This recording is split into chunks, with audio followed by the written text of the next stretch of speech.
Hello, everyone. My name is Amy Miller, and I am the Assistant Director of Admissions at Purdue University Northwest. I'm here with my colleague, Kelly. Kelly, would you like to introduce yourself?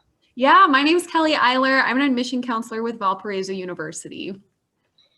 Kelly and I have teamed up together to provide some College Prep 101 to our local high schools to get you guys ready for that college application process that you may be delving into right now or you will be in the near future. So we want to help answer some questions that you might have as well as ease some of those fears that you could have.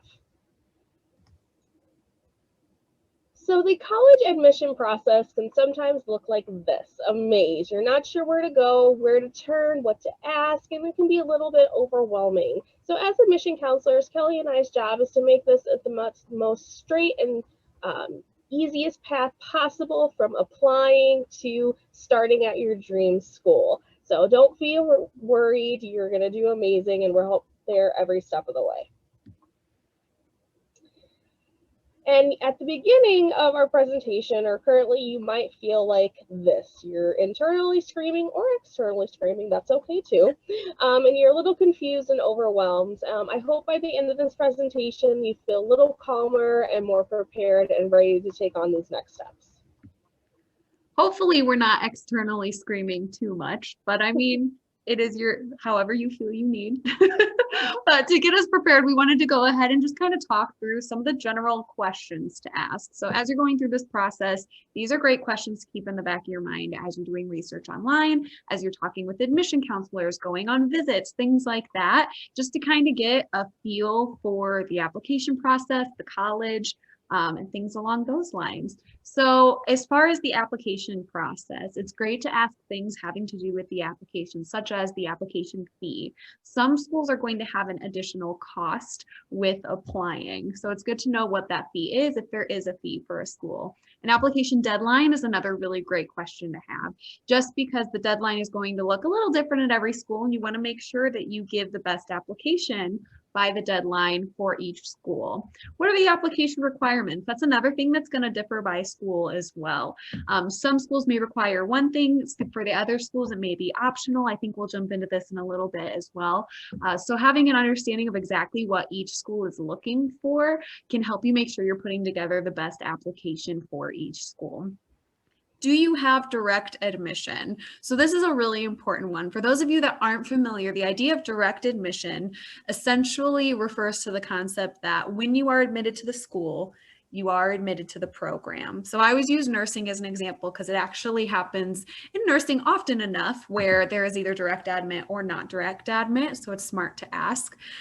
So essentially, let's say that you're applying for nursing, and for the school, you may get into the university, but you have to reapply to get into the nursing program at a later date, maybe sophomore year or things like that.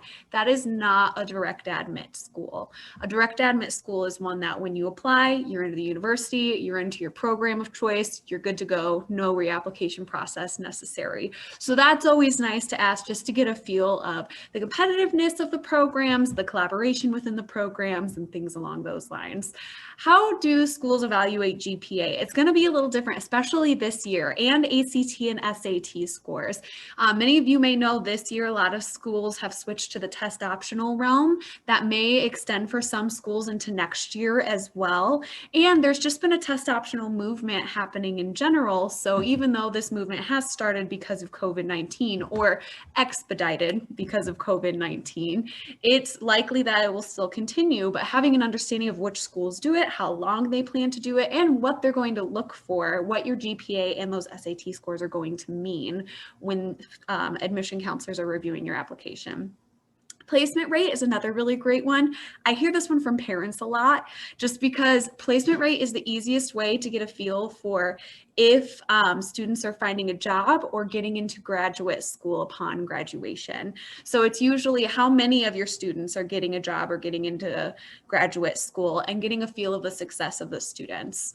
What about academic support resources? So for any of you that might have a 504 plan or an IEP, getting a feel for what kind of accommodations exist exists within schools and how that will transition into college, but also getting a feel for the peer tutoring opportunities, the writing center opportunities, and just ways that you can get that support. Average class size is another common one, just to get a feel for how many students are going to be in your class, as well as average financial aid package to get a feel for how much you would actually spend, because some schools may have a rather large sticker price. I'm sure some of you have already started looking online. And if you look online, you'll see that sometimes they have a large sticker price, but some of those schools will often give aid on the back end as well. And so getting a feel for what that average financial aid package is so that you know what you would actually spend to attend that college can be helpful as you're going through this process. And lastly, I know I've been really elaborating on all of this, but lastly, campus visit opportunities is another important one to ask. What kind of visit opportunities are available, whether virtual or in person, and getting a feel for all of that.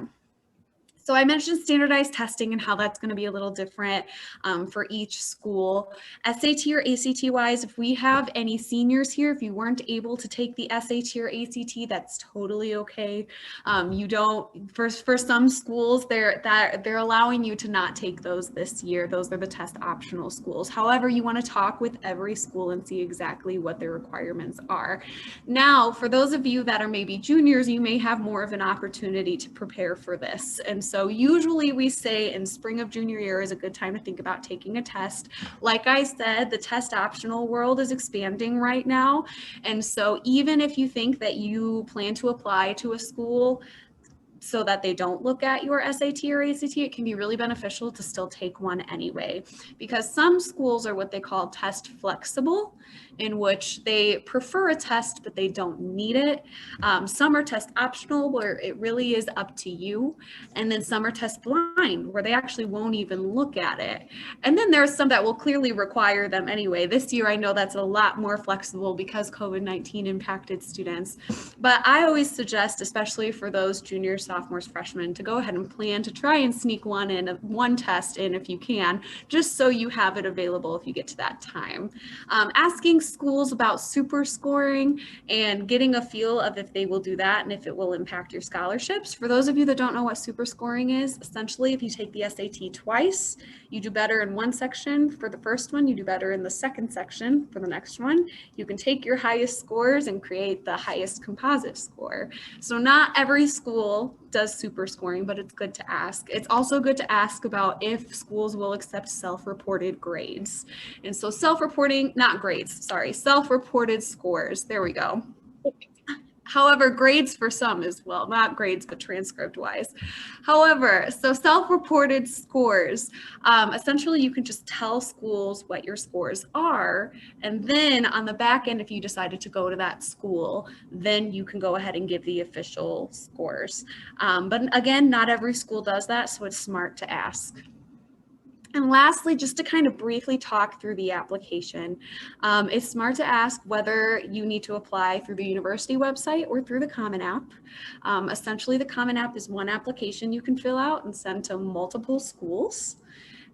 Again, not every school accepts the Common App, so it's good to ask if they do. So if you find that 3 out of the 5 schools that you're looking at do, then maybe it can save you some time by filling out that one application rather than all 5 of them for every individual university. Asking about scholarship priority dates and those general deadlines and getting a feel for what those deadlines really mean. Also getting a feel for the supplemental documents that are required. As I said earlier, everybody's going to require things slightly differently. Many will be looking for a high school transcript and things along those lines, but essays can be optional sometimes, reference letters can be optional sometimes.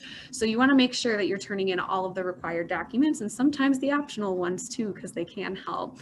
And then asking about that direct admission as well.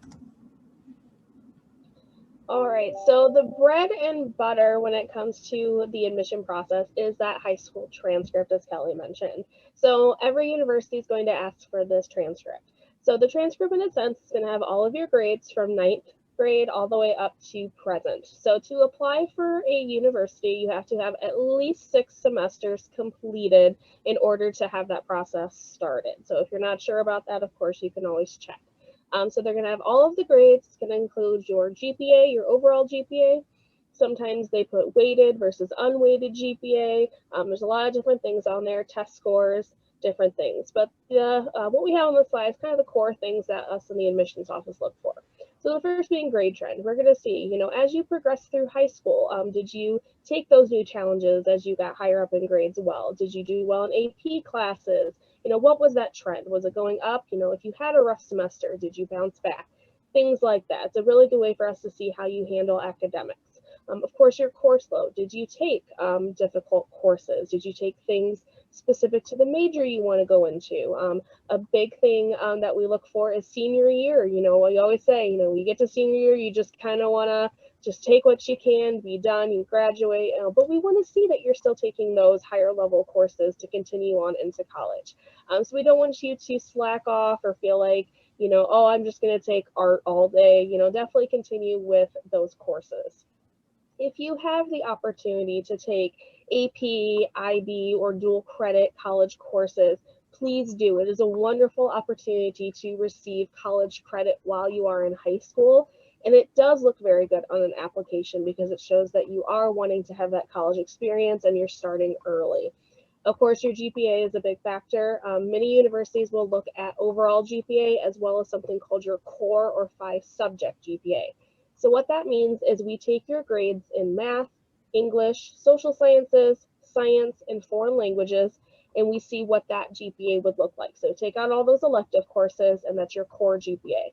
So sometimes for specific majors, they're going to have direct admission requirements that include what is your core GPA and your overall. So there's a couple different factors. So another good question to ask. Class rank is something that has kind of gone away. It's not used as much as it was in the past, but it definitely still can be used when it comes to certain scholarship opportunities, like if you're a valedictorian or salutatorian. I would definitely recommend putting that down if you are up there. And then test scores. If your transcripts include SAT or ACT scores, by all means, that's wonderful. Please check with the university if they will accept your test scores on your transcript. Some do, and some may say we would like it to come from College Board or ACT itself. All right, so when it comes to supplemental documentations, there are things that some universities require and or scholarships. So letters of recommendation is a very popular one. So pretty much in a sense, the letter is saying that this individual is recommending that the student attends the university, and here is why. It's always a great idea to have 1 to 2 letters in your back pocket to use. Some universities require them, some don't. It doesn't even hurt to add them to every university that you apply for, whether they ask for it or not. Some tips and tricks when it comes to letters of recommendation. One, pick someone that would recommend you. That's a really good start. You want someone that's going to talk highly of you, give good examples, not just Johnny is a good student, he should come to the university. You want it to be a little more elaborate and a little bit more detailed. These could be teachers, mentors, a coach, someone in the community that you've worked with, someone that can really validate and explain who you are. You want it to be unique. You don't want it to be a Google copy and paste where they just change the name and different things. You want it to be specific to you. With that, I always say, give the person writing this a couple weeks to write a good letter. If you give it to them and say, hey, I need this by tomorrow, and it's 5 o'clock the night before, it may not be as strongly written as maybe you would like. So definitely give everyone plenty of time, because I guarantee you, if you're asking them, someone else is probably also asking them, so they may have a few to write.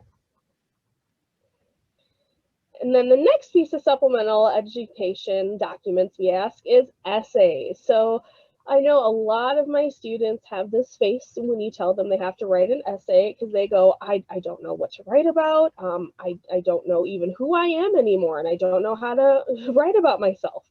So Kelly's going to kind of go over some general tips and things to help you with those essays. Yeah, I feel like the essay is always one of those things that students are always putting the extra effort in. It's always, yeah, I'm finished with my application, just tweaking my essay, which is great to hear. I love hearing that because yes, you should put effort into your essay, but you also don't need to be afraid of it. And so not knowing what to write about, sometimes they will actually go ahead and give you prompts. So they may give you actual, like, you can write about this. Tell us about a challenge you've overcome or a passion you have. Or sometimes they even leave it completely up to you. And so I always say, write something that is personal to you, something that has to do with your story, because truly an essay is such a good way to get a feel of who you are as a person and a student. Because from that point, we've read through the application, we've looked at your transcript, maybe we've seen your scores, but this is going to be a very human part of getting to know who you are a little better. And so definitely give us your story. Make sure you're using appropriate language when you're doing it. I always say it's not like we're going to go through it with a red pen. I don't care if you dropped a comma. It's okay. I drop commas too, actually, which is why I always use that as my example. But we do want it to be edited and edited well. And so go ahead and read through it a couple times. We want to make sure that all your I's are capitalized and random things like that. Or if you have a friend or even a parent that can just kind of glance over it and make sure it looks good, having those partners and that fresh set of eyes can be helpful as well. Make sure you write about something that makes you stand out. Like I said, something that is personal to you, so we can remember that. I actually just had a moment the other day where a student came in and told me about her experience, and I was like, did you write about that in your essay? And they were like, yes, I did. and it stuck out. So it's definitely worth writing something that is memorable. It can be taken into consideration for admission decisions. For some schools, like I said, it may be required. For Valpo, for example, it's actually optional, but I still always say to do it because it's so helpful in the process. So go ahead and do it, even if it is optional. That's my pro tip for you. Like I said earlier, you may have some writing prompts available, and the Common App, for example, may have some writing prompts available for you too. But do be mindful that whatever you're putting in the Common App will go to each of the schools that you send it to. And so make sure to write something general instead of telling Amy why you really want to go to Butler or something like that. Make sure it's something that can be sent to the multiple schools. And then we also look into the coursework. When we're looking at the transcripts and even in the application a little bit, sometimes students will put their senior class schedule in there. We're looking at what kind of courses you've taken. So some of that does have to do with course rigor. Of course, seeing those AP, dual credit, IB courses, honors courses can be really helpful. But for certain majors, we're actually looking for specific coursework. So this is just kind of a very simple outline of a few to kind of get you going. Every major is going to vary and it's going to differ depending on the school as well. But if you're thinking any engineering, nursing, physician assistant, things like that, these are some good hard, fast rules to start with at the very least. And so engineering, typically schools are looking for 4 years of math and 4 years of science, at least through physics and at least through pre-calculus. Nursing, lab sciences, at least 3 years of lab science and at least a math senior year. That's another one that's going to vary by school though. And then for those of you thinking about physician assistant, 4 years of lab science and 4 years of math. And so if you're thinking anything in those like math and science realms, having a heavy load of math and science can only be beneficial for you. And if you're not sure, go ahead and talk with your high school counselor about it, and they can kind of help you navigate that as well, making sure that you're setting yourself up for success for that. And then I do want to talk a little bit about extracurriculars too, because there is going to be a section on the application that you can kind of fill out what things you are involved in, and it is taken into consideration. Everything that you give us will be considered. And so we do what we call a holistic process. And so we look at each piece that you give to us and try to get the whole picture of you. So there's not one make or break kind of thing. We're trying to see the whole thing, and extracurricular activities is a piece of that. And so we want to see what you've been involved in. If you've had a job, whether it's clubs in school or maybe community service or faith-related clubs outside of school, and things like that. And it's not one of those things where you have to be involved in 700 things. If you are, great, tell me about it. Love to see it. If you're not, also great. Sometimes it's nice to see a student that's involved in one or two things, but really involved in them and very, very dedicated to that, and be able to see how they've grown throughout the years in that particular activity. And so go ahead and take your time when you're filling out your application. Don't feel the need to rush through and be like, oh, extracurriculars is optional, I don't need to do that. That's the extra stuff that helps us, again, get a view of who you are as a person, as a student, and helps us in making those admission decisions. All right, so everyone's favorite topic always is financial aid. So a lot of times, Kelly mentioned earlier, is when you see university tuition prices, you might have a little bit of that sticker shock where it's like, oh my goodness, how am I going to be able to pay for this? And we want you to know that every single university is going to have some sort of financial aid to help you pay for school. So there's a couple different ways of doing that. One of them being scholarships. So I'm sure at this point your counselor has already said, apply for scholarships, it's worth it. And we can tell you, yes, it is. So there are different types of scholarships. There are merit-based scholarships, which goes based off of your GPA, SAT scores, things like that. Those are usually done by each university's admission office. So some of them might be reviewed when you apply. There's no special application that you have to do. Others, maybe there is something that you have to apply for separately. So that's a great question to ask. Many of them do have deadlines. So some of those priority deadlines of November or December do include those merit-based scholarships. And those usually are a bigger chunk of money. So you definitely want to take advantage of that as you can. There could be other scholarships, such as departmental scholarships, meaning that they are specific to the major that you're applying for or the college that houses your major. They could be athletic-based scholarships, community service. There's many different things. So every single university is going to have a financial aid site and a scholarship link that you can search and look through scholarships. Some of them might be that you can apply for as a prospective student, meaning that you haven't been accepted yet. Others are specific to admitted students only. So definitely look at all of that. Outside of university-based scholarships, there are plenty in Porter County itself. There are plenty in the state of Indiana, as well as the nation. So take advantage of all of that.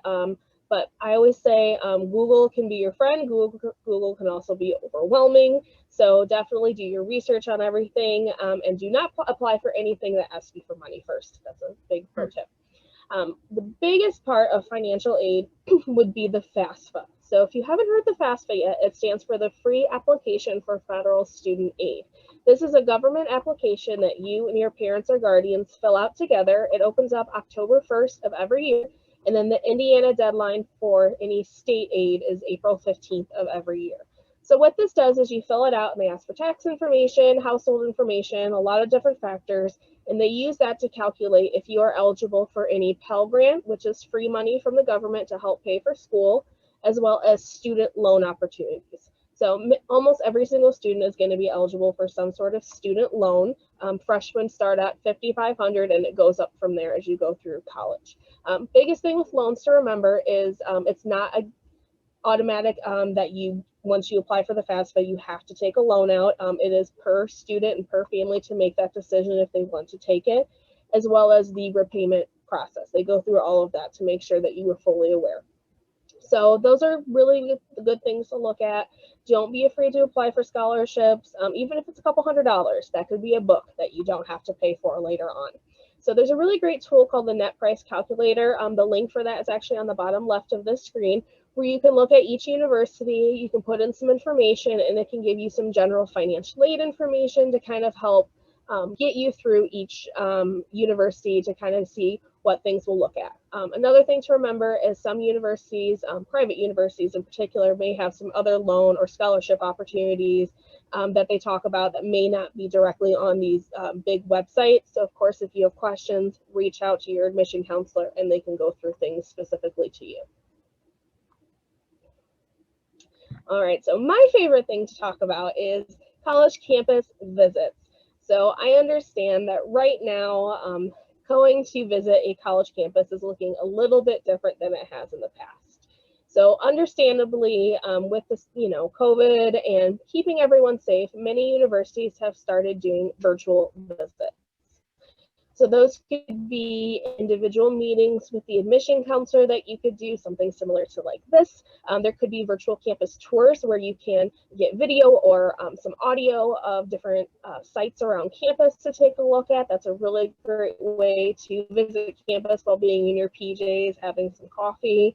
And then there's also virtual open house opportunities where you can log in and you can watch presentations from the admissions team, financial aid, the different departments and majors. So those are great opportunities to get some information while we're waiting to open a lot of things up. So when things do open up and you're able to come visit campus, we highly recommend doing that before your senior year, if possible. I understand my seniors right now, you guys are going to be on a little different track. So when you're able to do that, definitely take advantage of any in-person open houses, in-person campus tours. So kind of what a campus tour looks like is you attend, usually a smaller campus tour may only have a handful of families and students. There's usually a little bit of an admissions presentation to go over a current student at that university who shows you around, talks about their experience, and answer any general questions that you may have. So definitely take advantage of those. There could be overnight visits that you can do. So I highly recommend, if you're thinking of going to university that you have to physically lived, breathed, and slept at the university before you attended, it's a great way to help make sure that that is the right fit for you. After you've done all that, if you're able to do a visit again before you apply, it's a great way to narrow down your choices for applications. And then once you kind of have your top 2 or 3 universities, great way to kind of do a more maybe specialized campus visit before you make that final decision around May 1st. You could do a faculty meeting with someone in the department that houses your major, maybe talk a little bit more about that financial aid, maybe the honors college. So this is a great way to help kind of solidify and make that final choice.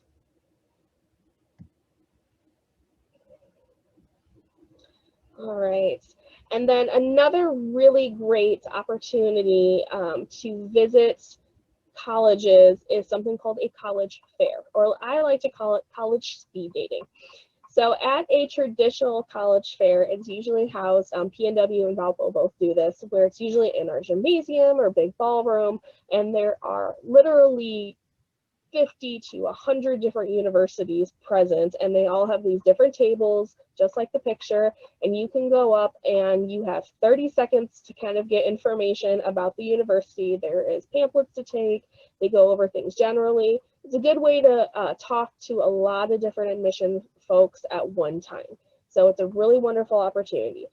This year, because of everything going on, they did do a lot of virtual college fair explorations. So actually on the Indiana National Admission Counselor website, or INACAC, INACAC website, they housed back in the fall virtual college exploration sessions. So many universities from all over the country did presentations, and they are all recorded on this site. So if you would like to get information from, let's say, the University of Wyoming, who I was in their presentation, you can actually go in and get that information and listen to their little spiel and see some slides and things like that. And they usually have all their contact information as well. So lastly, we just kind of want to go over the college prep checklist for you and what that'll really look like. And so as you're planning your college search, this is kind of a good way to plan it out and have a roadmap in your mind. So go ahead and take those practice tests just to get a feel of what the SAT and ACT is actually going to be like. Start researching colleges. Go ahead and dig around on their websites a little bit. Feel free to reach out to admission counselors. So even if you only have one question or you feel like it's a dumb question, I promise you, No question is a dumb question. This is your first time going through the college search process. Of course, you're going to have questions and we're ready for it. And so go ahead and do your research, ask admission counselors questions. We can kind of help you get a feel for what the school is like. As I said earlier, if it's available to you, taking an SAT or ACT can be beneficial, just especially for those schools that may be test flexible or that in the end may end up requiring an SAT or ACT at some point. And then this is a good time to consider campus visits. And so visiting before your senior year can be really helpful in helping you narrow down to where you do want to apply. And then once you've narrowed it down, you can go ahead and apply. Make sure you apply by the deadline that is for each specific school. Then you can file the FAFSA. By filing the FAFSA, that ensures that you get the most aid possible. And so you can go and file the FAFSA, apply for any other additional scholarships, visit campus one more time just to get another feel for what the campus is like, and then you can select a college. And I know that makes it sound really easy, and then you're ready to select a college and you're like, oh gosh, how on earth do I select a college after all of that? But I promise you that once you've gone through those steps, it will become clearer to you and you'll gain a better understanding of the things that are important to you in your college experience. And so that's most of what we have for you today. So that is our information. So you're welcome to reach out to Amy or I to ask us any follow-up questions that you might have, whether it has to do with our university or even just about this presentation in general. So please feel free to reach out if you have any other questions, but otherwise we just really wanted to thank you for joining us today and watching our video. Yes, thank you guys so much. Great. All right. You have a good one, everyone. Bye.